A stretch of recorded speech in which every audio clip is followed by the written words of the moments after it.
Hey everyone, I'm Don Leonardini, Vice President of Sales and Marketing with Golden Boat Lifts, and today we're going to talk about selecting the right capacity for your vessel combined with our Golden Boat Lift.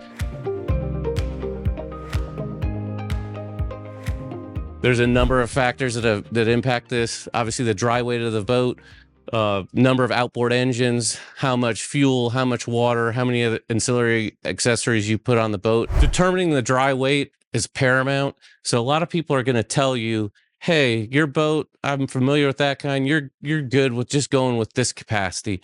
Don't ever take assumptions. You're always going to have to do the homework because a lot of these times these boats are going to be configured custom to you. Manufacturer's website's a good place to start for the dry weight of the vessel, but you're going to have to add some other things into the equation.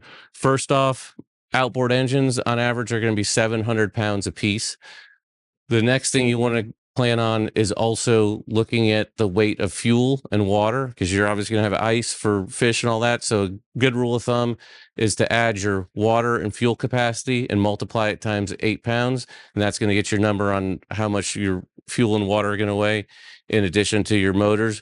It's a good rule of thumb to go ahead and tabulate 1,000 pounds for ancillary items that you're going to put on as well, fishing gear, things like that. But always you're going to have to start with the baseline of the dry weight of the boat and add those other items in to come up with a good figure to come up with the capacity of where it needs to be. So when you do add up all these ancillary items, the fuel, the engines, everything like that, when you bump 90%, we recommend you go up to the next level lift just for insurance to know that you're going to be safely putting that boat on and off the water for years of fun use.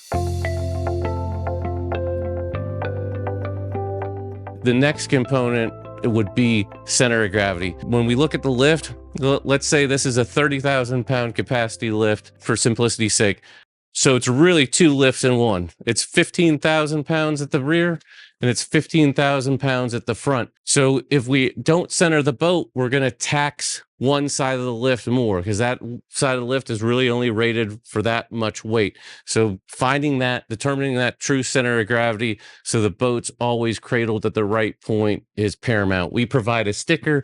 So you could use, in this case, we see the name of the boats here. You could be lining up your gas cap with something, a letter on the boat, but we do provide stickers that you can line them up with the guides, whatever's easiest for you. But determining that center of gravity is paramount for the longevity of the lift. There's other points that we need to consider when you're selecting the right capacity lift.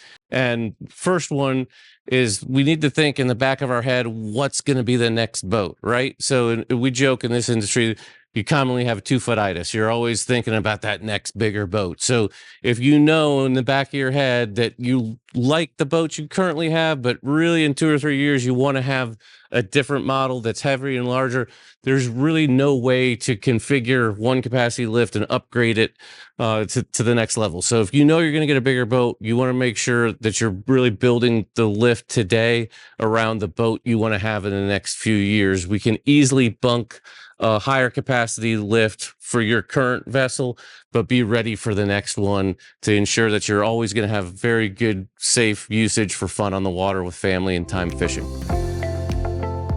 Again, I'm Don Leonardini, Vice President of Sales and Marketing with Golden Boat Lifts. Check it out on goldenboatlifts.com. Thank you.